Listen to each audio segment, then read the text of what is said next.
সারা পশ্চিমবঙ্গ সহ সারা ভারতবর্ষের দামি দামি জায়গাগুলো ওয়াক্ফ সম্পত্তির ভিতরে আছে। আসলে কেন্দ্রে ওরা তো সব বিক্রি করে দিয়েছে, রেল বিক্রি করে দিয়েছে, প্লেন এবং ফ্লাইট জাহাজ বিক্রি করে দিয়েছে, এয়ারপোর্ট হাতছাড়া হয়ে গেছে, এইভাবে ইলেকট্রিক হাতছাড়া হয়েছে, তা ভালো ভালো জিনিস সম্পদগুলো হাতছাড়া হয়েছে। এখন দেখছে ভারতবর্ষের দ্বিতীয়তম বিশাল সম্পত্তির যে ওয়াক্ফ সম্পত্তি, এখানে আমাদিগকে ঢুকে এই জায়গা থেকে কিছু ইনকাম করতে হবে। এই চক্রান্তর ফলশ্রুতি তারা বৈঠকে বলেছে যে ওয়াক্ফ সংশোধনী বিল 2024 আনছি। এটা আনার ফলে কি হবে?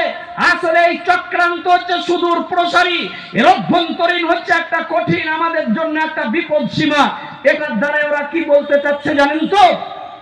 আসলে ওয়াক্ফ সম্পত্তি, ওরা বলছে ওয়াক্ফ সম্পত্তি আমরা দখল নেব এবং ওখানে আমরা ম্যানেজারি করব।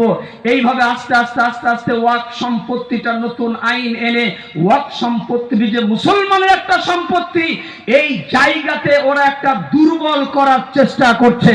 দীর্ঘদিন পরে যখন জায়গাটা একেবারে দুর্বল হয়ে পড়বে, হঠাৎ একদিন বলবে এই বরজপোতায় আমরা চাচ্ছি একটা হোস্টেল করব।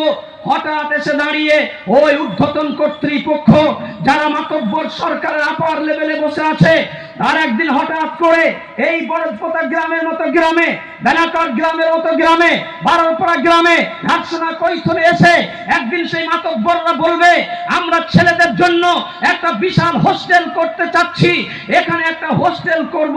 জায়গা কোথায়? তারা যখন জায়গা কোথাও খুঁজে পাবে না, তখন দেখবে তারা বিশাল লম্বা দেওয়াল দিয়ে চার কোণার ভিতরে একটা বিরাট জায়গা পড়ে আছে, সেটার নাম হচ্ছে ঈদগাহ। সেই দিন তারা বলবে এটা আমার প্রাচীর দিয়ে কি ঘেরা আছে, তখন আমরা বলবো এটা ঈদগাহ ময়দান, এখানে আমরা ঈদের নামাজ পড়ি বছরে দুবার।